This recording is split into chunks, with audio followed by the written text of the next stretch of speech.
ប្រទេសកម្ពុជាអាចបង្ក្រាប scammer បានឬទេចម្លើយថាបានតើការបង្ក្រាប scammer ហ្នឹងធ្វើដូចរាជការកំពុងតែធ្វើឬយ៉ាងណាចម្លើយថាអត់ទេអ្វីដែលរាជការកំពុងតែធ្វើគឺបន្លំសម្ដែងធ្វើទេរាជការគ្មានចេតនានិងគោលដៅពិតប្រាកដក្នុងការធ្វើសូមអំពាវនាវឲ្យរាជការមានចេតនាពិតប្រាកដក្នុងការបង្ក្រាប scammer អ្វីដែលរាជការធ្វើមិនមានចេតនាពិតប្រាកដនិងគោលដៅបង្ក្រាប scammer ទេគឺធ្វើបន្លំភ្នែកអន្តរជាតិការធ្វើបន្លំភ្នែកអន្តរជាតិនេះអន្តរជាតិគេមិនល្ងងជឿតាមលោកហ៊ុនសែនហ៊ុនម៉ាណែតធ្វើនឹងទេអញ្ចឹងសូមអំពាវនាវថាឈប់ភូតគេទៅបាទឈប់បោកភូតគេទៅធ្វើការបង្ក្រាប scammer ឲ្យបានត្រឹមត្រូវដើម្បីជៀសវាងកុំឲ្យប្រទេសកម្ពុជាធ្លាក់ចូលក្នុងបញ្ជីខ្មៅនៃពពួកអក្រិតកម្មនិងភេរវកម្មហិរញ្ញវត្ថុការពារកុំឲ្យប្រទេសកម្ពុជាធ្លាក់ក្នុងរណ្ដៅនរកដែលក្រោយមកធ្វើឲ្យខូចខាតសេដ្ឋកិច្ចនិងកេរ្តិ៍ឈ្មោះរបស់ប្រទេសក្នុងសហគមន៍អន្តរជាតិលោកហ៊ុនសែនលោកហ៊ុនម៉ាណែតនឹកឃើញថាធ្វើអញ្ចឹងអាចបន្លំភ្នែកគេបានសូមបញ្ជាក់ថាងាយណាស់គេអត់ជឿទេការបង្ក្រាប scammer ដែលកំពុងតែធ្វើនេះគឺធ្វើណាគឺធ្វើដោយគ្មានយកចិត្តទុកដាក់ធ្វើទេដូច្នេះសូមអំពាវនាវឲ្យលោកហ៊ុនម៉ាណែតហ៊ុនសែនមេត្តាមានឆន្ទៈពិតប្រាកដក្នុងការបង្ក្រាប scammer ណាតើត្រូវបង្ក្រាបរបៀបណាបាទ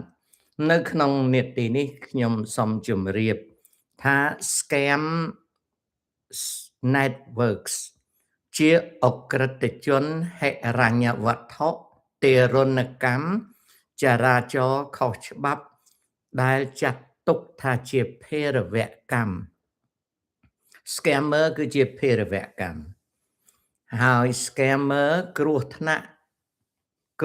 ក់ដែល scammer ធ្វើគឺជាគ្រោះថ្នាក់ដល់សន្តិសុខជាតិជាគ្រោះថ្នាក់ដល់សន្តិសុខជាតិគឺជាគ្រោះថ្នាក់ដល់សន្តិសុខជាតិដែលមានទ្រង់ទ្រាយជាពិភពលោកហៅថា global terrorism ឬក៏ហៅថាភេរវកម្មពិភពលោកភេរវកម្មពិភពលោកនេះគឺត្រូវការខំប្រឹងបង្ក្រាបហើយការខំប្រឹងបង្ក្រាបនេះត្រូវធ្វើពីរយ៉ាងធំមួយគឺនយោបាយប្រទេសeach country strategic policy to fight scammer ជានយោបាយរបស់ប្រទេសគេហៅថា each country strategic policy ដែលត្រូវធ្វើមួយទៀតគឺកិច្ចសហប្រតិបត្តិការសកម្ម active cooperation ជាមួយនឹងមជ្ឈដ្ឋានអន្តរជាតិ active cooperation ជាមួយនឹង international crime fighting community គឺត្រូវសហការហើយសហការនឹងអត់លេងទេបើមិនចឹងទេមិនអាចនឹងដោះស្រាយបញ្ហាប្រទេសក៏ធ្លាក់ទៅក្នុងបញ្ជីខ្មៅនៃឧក្រិដ្ឋកម្មពិភពលោកនេះបណ្ដាលឲ្យប្រទេសជាតិខូចខាតនេះគឺជាចំណែកអញ្ចឹងការប្រយុទ្ធប្រឆាំងនឹងបង្ក្រាប scam networks in Cambodia require clear-sighted strong strategic national policy and strong strategic cooperation with crime fighting community of the world ពីព្រោះ scam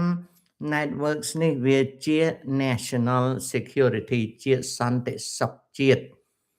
ដូច្នេះហើយត្រូវការនៅច្បាប់ចាត់តាំង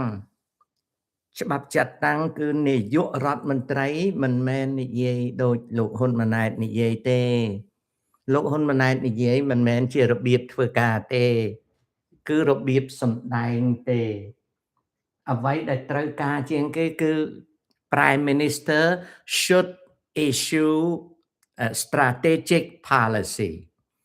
គឺនាយករដ្ឋមន្ត្រីត្រូវបញ្ចេញនយោបាយយុទ្ធសាស្ត្រ strategic policy សម្រាប់ fight scam networks គឺនាយករដ្ឋមន្ត្រីត្រូវបញ្ចេញនយោបាយយុទ្ធសាស្ត្រជាលាយលក្ខណ៍អក្សរណាជាលាយលក្ខណ៍អក្សរសម្រាប់ប្រយុទ្ធប្រឆាំងនឹង scam networks នេះគឺជាចំណែកនៅពេលដែលនាយករដ្ឋមន្ត្រីបញ្ចេញនៅ strategic policy នៅពេលនាយករដ្ឋមន្ត្រីបញ្ចេញនៅ strategic policy ណានៅពេលនាយករដ្ឋមន្ត្រីបញ្ចេញនៅ strategic policy នៅពេលដែលនាយករដ្ឋមន្ត្រីមានការប្រើប្រាស់ត្រឹមត្រូវមានការបញ្ចេញណា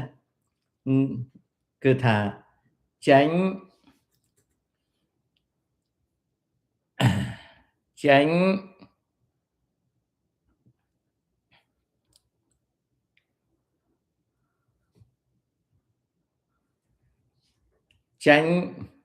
ណាគោលនយោបាយចេញគោលនយោបាយយុទ្ធសាស្ត្រនាយករដ្ឋមន្ត្រីគឺត្រូវចេញគោលនយោបាយយុទ្ធសាស្ត្រសម្រាប់ប្រយុទ្ធ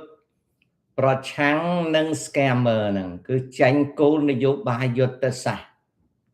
ចេញគោលនយោបាយយុទ្ធសាស្ត្របាញ់ជាឲ្យណាក្រសួងទទួលខុសត្រូវច្បាស់លាស់បញ្ជាឲ្យក្រសួងទទួលខុសត្រូវច្បាស់លាស់ក្រសួងទទួលខុសត្រូវ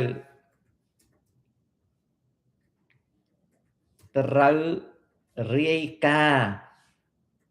តបមកវិញគឺក្រោយពីដាក់បញ្ជាហើយណាក្រសួងទទួលខុសត្រូវមួយត្រូវរាយការណ៍តបមកវិញរបាយការណ៍ត្រូវមានដំណើរទៅមុខបើអត់មានប្រសិទ្ធភាពទៅមុខទេអត់បានទេតាមដានឃ្លាំមើលរាល់ការអនុវត្ត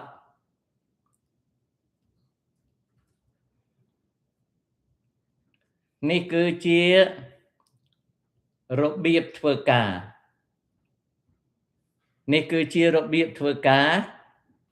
ដែលតម្រូវឲ្យណាដែលតម្រូវឲ្យនាយករដ្ឋមន្ត្រីធ្វើគឺចាញ់គោលនយោបាយយុទ្ធសាស្ត្របញ្ជាឲ្យក្រសួងទទួលខុសត្រូវច្បាស់លាស់គឺក្រសួងត្រូវទទួលនៅបទបញ្ជាច្បាស់លាស់ជាបទបញ្ជាមិនមែននិយាយតែមាត់ទេជា command ឬក៏ជា decree ដែល pass on ឬក៏ជា instruction put out by Office of Prime Minister គឺជាបញ្ជាឲ្យក្រសួងទទួលខុសត្រូវច្បាស់លាស់ក្រសួងទទួលខុសត្រូវរាយការណ៍តបវិញកំណត់ថារាយការណ៍មួយសប្តាហ៍រាយការណ៍ម្ដងត្រូវតែរាយការណ៍តបវិញអត់ឲ្យឈប់ទេរបាយការណ៍ត្រូវមានដំណើរការទៅមុខមានន័យថាកិច្ចការត្រូវតែធ្វើគឺទៅមុខបើមិនទៅមុខកន្លែងណាស្ទះត្រូវយកមកពិភាក្សាក្នុងក្រសួងរាជការនឹងអញ្ចឹងរបាយការណ៍ត្រូវមានដំណើរទៅមុខតាមដានឃ្លាំមើលរាល់ការអនុវត្តនេះគឺជាអ្វីដែលនាយករដ្ឋមន្ត្រីហ៊ុនម៉ាណែតត្រូវធ្វើទី1កិច្ចការមានដូចតទៅក្រោយពីដាក់នយោបាយយុទ្ធសាស្ត្រហើយគឺរដ្ឋាភិបាលអនុវត្តនៅការផ្សព្វផ្សាយឲ្យប្រជាពលរដ្ឋប្រជាជនដឹងពីគ្រោះថ្នាក់និងបញ្ហារបស់ scammers ដែលគេហៅថា raise awareness ណាគឺជាការដែលត្រូវធ្វើឲ្យមហាជនយល់ដឹងត្រូវធ្វើឲ្យមហាជនយល់ដឹង raise awareness ធ្វើការផ្សព្វផ្សាយតាមកញ្ចក់ទូរទស្សន៍តាម media តាមក្រសួងមួយនិងតាមការដាក់ billboard ស្លាកសាធារណៈនៅទីសាធារណៈស្ដីអំពីគ្រោះថ្នាក់និងការលំបាកគ្រោះភ័យដល់សាធារណជនស្ដីអំពី scam operation educate the public about scam operation មួយទៀត strengthen law enforcement ក្រោយពីដាក់បញ្ជាទៅកាន់ក្រសួងមហាផ្ទៃក្រសួងមហាផ្ទៃត្រូវឆ្លាក់បញ្ជាក្រសួងមហាផ្ទៃត្រូវរៀបបញ្ជារបស់ទីស្តីការរដ្ឋមន្ត្រីក្រសួងមហាផ្ទៃបញ្ជាទៅលើ law enforcement អង្គការអនុវត្តច្បាប់ចំណុះក្រសួងមហាផ្ទៃអង្គការអនុវត្តច្បាប់ចំណុះក្រសួងមហាផ្ទៃអង្គការអនុវត្តច្បាប់ជំនួសមុខឬក៏ចំណុះក្រសួងមហាផ្ទៃមានថ្នាក់ប៉ូលីសជាតិថ្នាក់សន្តិសុខខេត្តថ្នាក់សន្តិសុខស្រុកថ្នាក់សន្តិសុខសង្កាត់ឃុំក្រសួងមហាផ្ទៃចេញបញ្ជាក្នុងជួរនៃគណៈរដ្ឋមន្ត្រីខ្លួនឲ្យច្បាស់ណាដើម្បីនឹងពង្រឹងការអនុវត្តច្បាប់ strengthen law enforcement increase police rate and investigation គឺចាប់ផ្ដើមស៊ើបអង្កេតនិងវាយលុកកំចាត់ចោលនៅ scammer គឺមិនមែនដូចគេថតវីដេអូមកបន្លំទាំងខាងលើណែនាំមកយើងខ្ញុំធ្វើហើយនៅកំពតឥឡូវមកដល់កំពង់សោមអត់អញ្ចឹងទេគឺ24ក្រុងខេត្តមហាផ្ទៃនិងអង្គការអនុវត្តច្បាប់នៃក្រសួងមហាផ្ទៃធ្វើទាំងអស់បន្ទាប់មកទៀតក្រសួងការពារជាតិដែលមានក្រុមអាវុធហត្ថចំណុះក៏ត្រូវធ្វើ ដោយនាយកនាយអគ្គសេនាធិការចេញនៅបញ្ជាប្រតិបត្តិការសម្រាប់អង្គការអាវុធហត្ថចេញធ្វើកិច្ចការទូទាំងប្រទេសហើយបែងចែកឲ្យច្បាស់រវាងកិច្ចការរបស់ប៉ូលីសកិច្ចការរបស់សន្តិសុខនៃក្រសួងមហាផ្ទៃនិងកិច្ចការរបស់អាវុធហត្ថបញ្ជាក់ច្បាស់និង strengthen law enforcement គឺមហាផ្ទៃធ្វើនាយកអគ្គសេនាធិការកងទ័ពដែលមានអង្គការអាវុធហត្ថក៏ធ្វើនិងការអនុវត្តច្បាប់ក្រសួងគយនិងរដ្ឋកោនៅចំណុះទីស្តីការរដ្ឋមន្ត្រីណាក្រសួងគយនិងរដ្ឋកោត្រូវទទួលបញ្ជាប្រតិបត្តិការឲ្យបង្ក្រាប scam networks មុខការនៅក្នុងដែនសមត្ថកិច្ចរបស់មន្ត្រីគយនិងរដ្ឋកោត្រូវធ្វើ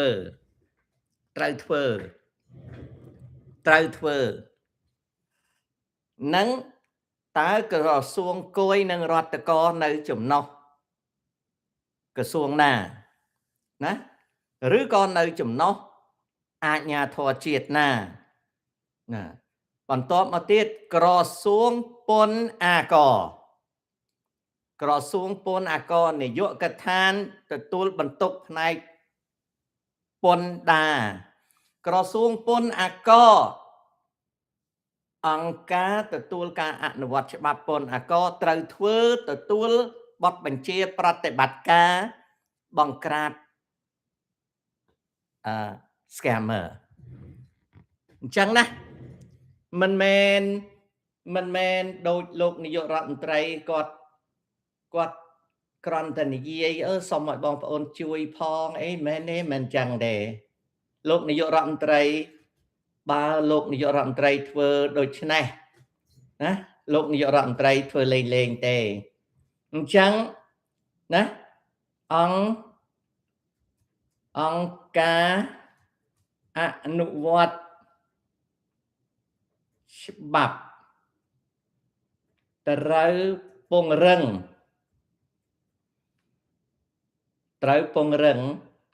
ណា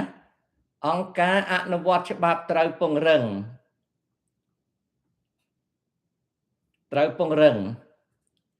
ណាក្រសួងប៉ូលីសក្រសួងអាវុធហត្ថអូខេគយនិងរដ្ឋកោពន្ធដារឃើញទេអង្គការអនុវត្តច្បាប់ត្រូវពង្រឹងប្រតិបត្តិការត្រូវចេញបញ្ជាទៅប៉ូលីសអាវុធហត្ថគយរដ្ឋកោ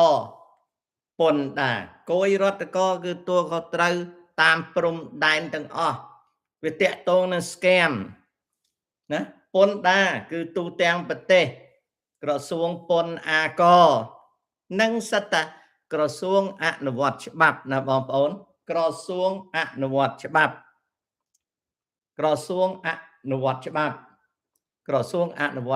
គឺត្រូវធ្វើណាអូខេត្រូវធ្វើទាំងអស់នេះមិនមែនលេងទេមិនមែនដូចលោកហ៊ុនម៉ាណែតនិយាយថាសាមគ្គីភាពដោះស្រាយបង្ក្រាប scammer ជាមួយគ្នាអីអត់ទេការដែលលោកហ៊ុនម៉ាណែតនិយាយគឺអត់ទៅរួចទេដូច្នេះគឺការអនុវត្តច្បាប់ត្រូវពង្រឹងអង្គការអនុវត្តច្បាប់ត្រូវពង្រឹងប៉ូលីសអាវុធហត្ថ គយរដ្ឋកពន្ធដារត្រូវពង្រឹងណានេះខ្ញុំនិយាយមិនអស់ទេគ្រាន់តែនិយាយណាគ្រាន់តែនិយាយអំពីការពង្រឹងការអនុវត្តច្បាប់ការស៊ើបអង្កេត strengthen law enforcement អាហ្នឹង law enforcement តកតងនឹងការរឿងហ្នឹងណានិយាយតិចទេមានច្រើនទៀតបន្ទាប់មកទៀតអីនេះណាអីនេះ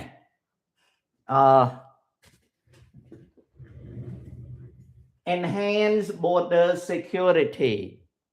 ការពង្រឹងការគ្រប់គ្រងព្រំដែនការពង្រឹងការគ្រប់គ្រងព្រំដែនដើម្បីទប់ស្កាត់ចរាចរណ៍មនុស្សហើយនឹងការរីកស្គុះស្គាយនៃសម្បុកចោលស្កែមនៅតាមព្រំដែនដែលនៅក្នុងនេះណានៅក្នុងនេះវាមានការពង្រឹងដែលត្រូវពង្រឹងណាកម្លាំងព្រំដែនត្រូវពង្រឹងកម្លាំងព្រំដែនត្រូវពង្រឹងអូខេកម្លាំងព្រំដែនត្រូវពង្រឹងណាវរៈយាមកាមព្រំដែនភ្នាក់ងារច្រកទ្វារបាល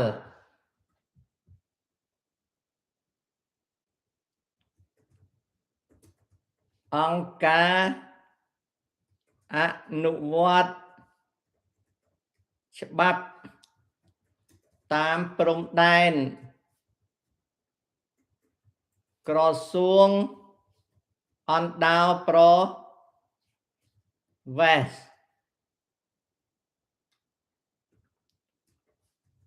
ទំនាក់ទំនងអង្គការព្រំដែននិងប្រទេសជិតខាងណាអានេះខ្ញុំអត់មានព្រៀងទុកទេ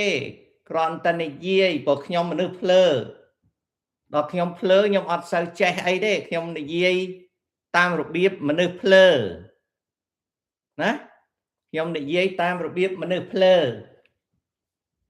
កិច្ចការព្រំដែនកម្លាំងព្រំដែនត្រូវពង្រឹងណាវរៈយាមកាមព្រំដែនត្រូវពង្រឹងភ្នាក់ងារច្រកទ្វារបាលត្រូវពង្រឹងអង្គការអនុវត្តច្បាប់តាមព្រំដែនត្រូវពង្រឹងក្រសួងអន្តោប្រវេសន៍ត្រូវពង្រឹង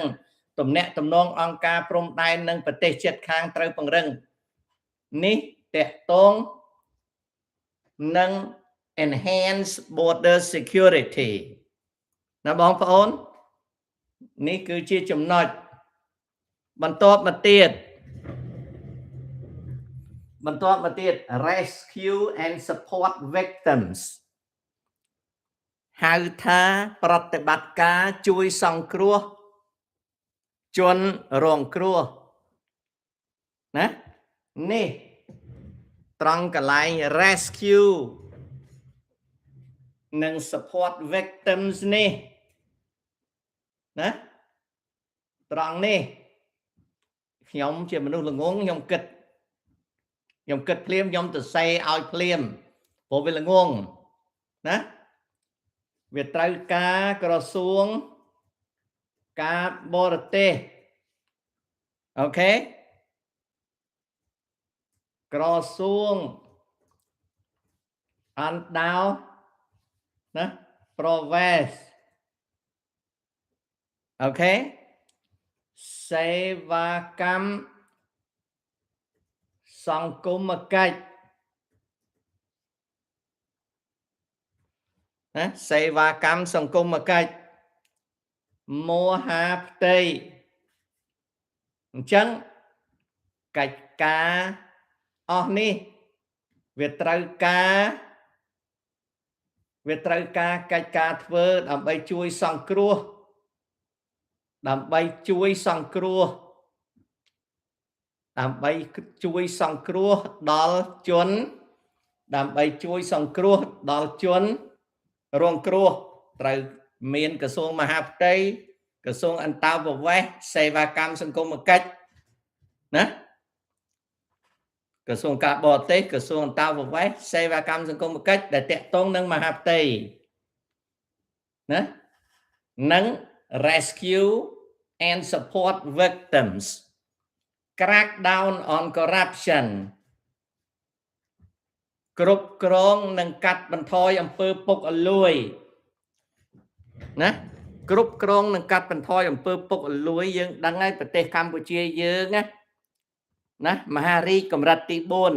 4តាំងពីក្បាលម៉ាស៊ីនលោកហ៊ុនសែនចុះមកគឺអត់មានអ្នកណាមិនកើតរោគនឹងទេរោគហ្នឹងគេហៅថាជំងឺពុករលួយមហារាជពុករលួយ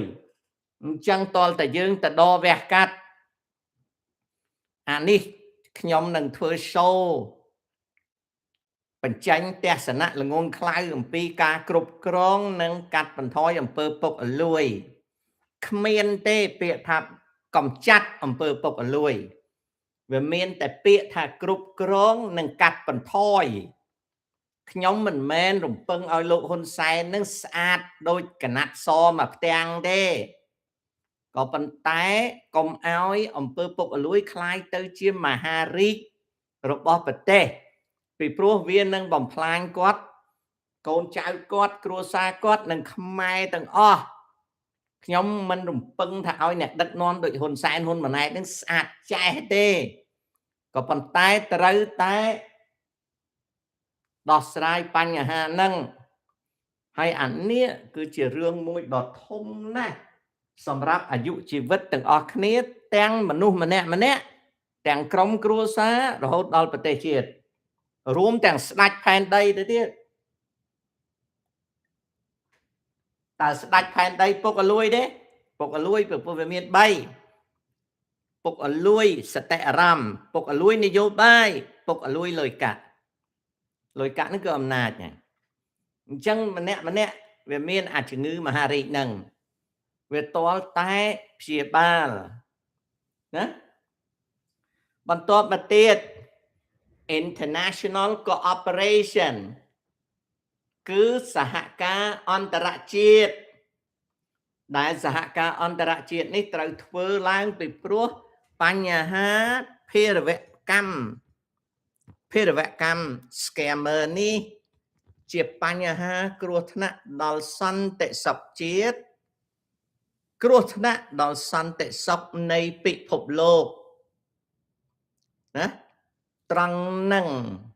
គឺជាអ្វីដែលត្រូវសហការអញ្ចឹងរដ្ឋាភិបាលត្រឡប់មកវិញគឺចាញ់គោលនយោបាយយុទ្ធសាស្ត្រច្បាស់លាស់បញ្ជាឲ្យក្រសួងទទួលខុសត្រូវច្បាស់លាស់ក្រសួងទទួលខុសត្រូវរាយការណ៍តបវិញរៀងរាល់សប្តាហ៍របាយការណ៍ត្រូវតែមានដំណើរទៅមុខបើវាមិនទៅមុខគឺបញ្ហាតាមដានឃ្លាំមើលរាល់ការអនុវត្តរបស់ក្រសួងនីមួយអាហ្នឹងអញ្ចឹងនេះខ្ញុំនិយាយដំបូងតាក់ទងនឹងរឿងបង្ក្រាបនិងដោះស្រាយបញ្ហាអង្គការអនុវត្តច្បាប់ត្រូវពង្រឹងណាប៉ូលីសត្រូវពង្រឹងអាវុធហត្ថគយរដ្ឋកោនិងពន្ធដារកម្លាំងព្រំដែនត្រូវពង្រឹងវរៈយាមកាមព្រំដែនត្រូវធ្វើការភ្នាក់ងារច្រកទ្វារបាលអនុវត្តច្បាប់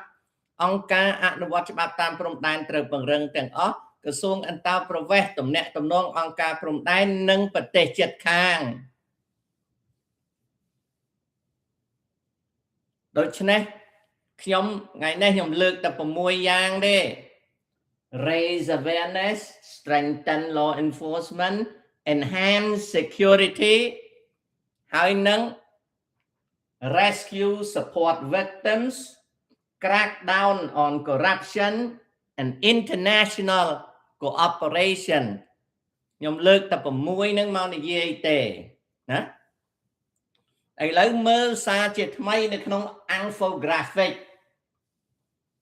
កិច្ចការទាំងអស់ដែលខ្ញុំនិយាយពីមុនមកក៏តាក់ទងកន្លែងមួយគឺធនាគារជាតិនៃកម្ពុជាធនាគារជាតិនៃកម្ពុជាគឺមានកិច្ចការធំមួយដែលត្រូវច្បាំងនឹងលុយខ្មៅលុយអក្រិតកម្មលុយទុច្ចរិតអញ្ចឹងនាយករដ្ឋមន្ត្រីត្រូវមាននយោបាយច្បាស់លាស់ដល់ធនាគារកណ្ដាលឲ្យអនុវត្តនឹងតាមដានហើយរាយការណ៍មកនាយករដ្ឋមន្ត្រីវិញរាល់អាទិត្យបង្ហាញលទ្ធផលឲ្យសាធារណជនដឹងថាចាប់បានលុយខ្មៅអីខ្លះធនាគារជាតិនៃកម្ពុជាសហការជាមួយអន្តរជាតិមជ្ឈដ្ឋានហិរញ្ញវត្ថុនិងធនាគារអន្តរជាតិកាត់ទោសមិនឲ្យលើកលែងទេគឺធនាគារជាតិនៃកម្ពុជាចាប់លុយខ្មៅបានអង្គការ operator និងជនទុច្ចរិតនិងអក្រិតជនត្រូវរដ្ឋាភិបាលកាត់ទោសធនាគារជាតិនៃកម្ពុជាត្រូវផាកពិន័យរាល់ទង្វើខុសច្បាប់លុយខ្មៅតាមប្រព័ន្ធហិរញ្ញវត្ថុទាំងអស់តាំងពីកន្លែងដូរលុយរហូតដល់ធនាគារហើយលើកទឹកចិត្តដល់របាយការណ៍សាធារណៈដែលតាក់ទងពីការរកឲ្យឃើញនៅអំពើឧក្រិដ្ឋកម្មភេរវកម្មលុយក្រខ្វក់ដែលធនាគារមានមុខងារជាអ្នកដោះស្រាយនេះគឺតាក់ទងអំពីធនាគារជាតិនៃកម្ពុជាបងប្អូនបញ្ជាក់ម្ដងទៀតថាបញ្ហានេះមិនមែនលេងសើចទេវាជាបញ្ហាសន្តិសុខជាតិព្រោះ scam network ហ្នឹងណាព្រោះ scam network ហ្នឹងវាជាគ្រោះថ្នាក់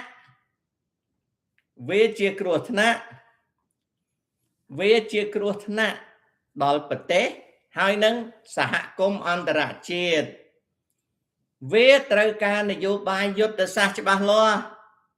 វាមិនមែនដូចលោកហ៊ុនម៉ាណែតនិយាយទៅចឹងទេវាធ្វើឲ្យគ្រោះថ្នាក់ដល់ប្រទេសជាតិយូរអង្វែងណា organized crime not simple immigration cases វា threaten sovereignty វាប៉ះពាល់ដល់អធិបតេយ្យភាពជាតិសេដ្ឋកិច្ចជាតិនិងមុខមាត់នៃប្រទេសមួយលើឆាកអន្តរជាតិ require central command ត្រូវការបញ្ជាការដ្ឋានកណ្ដាលគឺនាយករដ្ឋមន្ត្រីនឹងធ្វើការឲ្យច្បាស់ហើយ real prosecution ការដាក់ទោសពិតប្រាកដអត់ឲ្យរួចខ្លួនទេទើបដោះស្រាយបានណាស្នូលយុទ្ធសាស្ត្រតាមដានលុយខ្មៅផ្ដាច់គមនាគមន៍វាបិទទីតាំងវាចោលការពារជនរងគ្រោះកាត់ទោសអក្រិតជនតាមដានលុយនឹងខ្ញុំចាំខ្ញុំនិយាយក្រោយអានោះនិយាយតែប៉ុណ្្នឹងចុះណានិយាយតែប៉ុណ្្នឹងព្រោះនិយាយច្រើនពេកទៅវាស្ដាប់មិនអស់ណាអូខេនឹងគឺជាអ្វីដែលខ្ញុំចង្អុលបង្ហាញថានាយករដ្ឋមន្ត្រីហ៊ុនម៉ាណែតគឺមិនទាន់មានចេតនាច្បាស់លាស់ក្នុងការដោះស្រាយរឿង scammer នឹងទេមិនទាន់ទេកំពុងតែសម្ដែងតែមិនអាចបោកភូត ដល់មជ្ឈដ្ឋានអន្តរជាតិឡើយសូមអំពាវនាវឲ្យលោកហ៊ុនសែនណាសូមអំពាវនាវឲ្យលោកហ៊ុនសែននិងហ៊ុនម៉ាណែតឈប់សម្ដែងទៅបោកគេមិនបានទេហើយបើបោកប្រជាជនខ្លួនឯងក៏រលាយខ្លួនឯងពីព្រោះអីពីព្រោះអំណាចកាលណាវារួមរិទ្ធដោយភេរវកម្ម scammer ដោយអក្រិតកម្ម scammer វានឹងបំផ្លាញសេដ្ឋកិច្ចជាតិសន្តិសុខជាតិកេរ្តិ៍ឈ្មោះប្រទេសជាតិនិងកេរ្តិ៍ឈ្មោះនៃរបបដឹកនាំហ៊ុនសែនហ៊ុនម៉ាណែតអញ្ចឹងសុំឲ្យដោះស្រាយទៅណាប៉ុណ្ណឹង